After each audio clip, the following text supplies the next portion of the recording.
Hey, hola, my friends, and how are all of you amazing folks doing?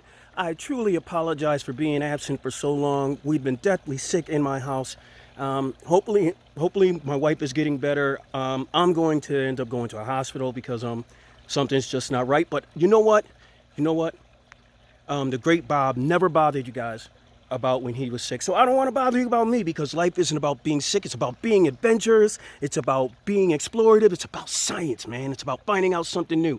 Now let's see what we're up to in the garden. I hope all of you guys are fine and well with you and yours. Our basil still has the bees coming, so we got a few things we're going to show you guys here. We got our beautiful basil that's still kicking, but I wanted to show you guys a new friend that I have. And there he is right there. Can you see him? Yep, right there. His name is Martin, and Martin's an orb spider. And Martin lives in this basil plant, and if you see it, Martin has got a pretty cool kill rate.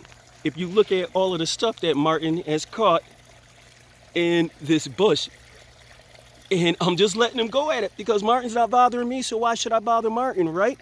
Absolutely.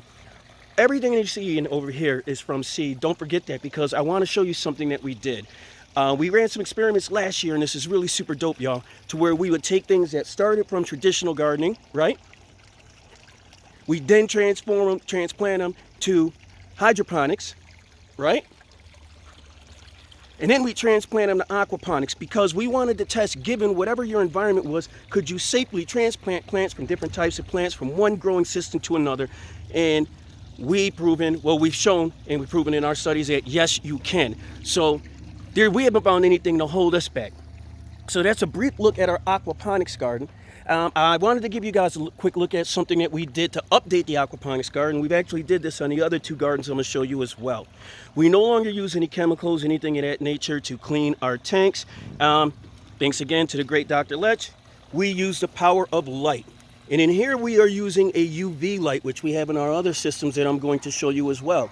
And when it comes to poop, when it comes to algae, things of that nature, UV, what it does is the radiation actually goes to the core of the DNA of that plant, of whatever that garbage stuff is, be it the algae or be it the fish waste, and it breaks up the DNA, and it can no longer be what it is.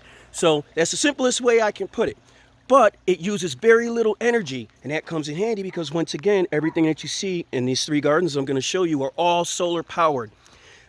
During our time of sickness, Rosie and I took time to redesign our hydroponic in-ground reservoir system, our trace system. And this is going to be flood and drain because it's a very low drought of water in here because we're growing things like cabbage. We have cabbage in the front. We have Asian cabbage in the middle. And these are transplants from the aquaponics rig right there. Remember when we put those guys in there? And we have two Brussels sprouts from those Brussels sprout starters that my wife got from the big box store, which I shall not name, but we didn't end up using them because I don't like Brussels sprouts, but she does, so whatever my wife wants, I'm going to do it. Guys, that's the key to life. Happy wife, happy life. You caught me? All right. Now, let's take a look over here. Now, at the beginning of me getting really sick, I told you guys I had the idea about the different way of providing air to the system, but applying the Venturi effect, a modified version of it, and actually utilizing the direction that the airflow and the water flow is coming out of the tank. So instead of the airflow, the bubbles coming up like this, the bubbles are actually shooting down from about 1/8 of an inch from the bottom of the tank, and it makes them spray across the entire bottom and then go up, which gives you a relatively even flow of bubbles and a good spread of whatever nutrient solution that you may have in there. I thought it was also cool. But let's remember the broccoli plant. Remember this guy? We transplanted this a few weeks ago. Let's take a look at those roots. They should be white and they should be long and healthy. Bam. There we go. So our broccoli plant in modified hydroponics, patent pending bucket, is kicking and it is doing great. We can still see where our nutrient level is in a line right here, and we can actually watch our oxygen flow, which we can not only monitor it, but we can actually control it from our nozzles up here.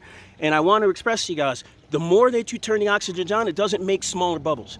All right, it just makes bubbles rush out faster.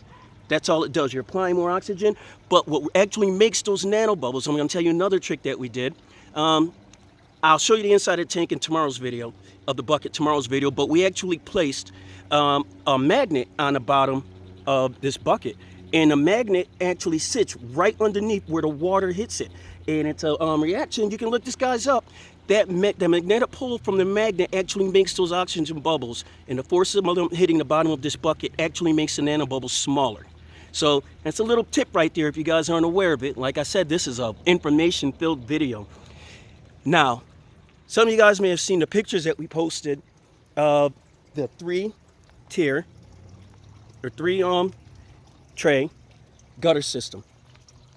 And I've been moved and inspired by these videos I've been watching on Facebook, on YouTube, of a lot of our friends over in Southeast Asia who are making these rigs. And they're actually not making these rigs, but they're making small hydroelectric power plants. And I was like, I wonder if I could utilize, because when you watch these videos, you always see where the water's coming from. You know, they'll make the channel from the stream, build up a little dam. They'll show you where the water's coming from. But once the water goes through their motor, you never see where that water's going. So I was like, I want to show folks a video where they can actually see where the water's going, how you can utilize the backflow, which would be the wastewater that's powering your system. So we have our pump down here, pump feeds the water up line through our 12-volt hydroelectric motor. Water goes through the blue line. You can actually see the bubbles because we're using our modified Venturi pump in there as well. And it then goes to these 3 channels. Water goes through the channels, carrying the nutrient solution. It waters all 3 of the plant's lines. It then comes back down here. The cycle begins again. So I was so moved by watching these the videos, the engineering videos by our Asian brothers. I was like, I gotta apply some of this technology over here. So what I did was, I hooked up the motor, and I hooked up these strips of red lights, which are incredibly beneficial not only to the plants but to us as well. At night, this is a really Rudy Poo system setup. Robert Thurman, if you see this, don't kill me. He's an engineer of mine. I love you, brother. Let's see if we turn it on. Bam. And there we go. You see our red LEDs are on.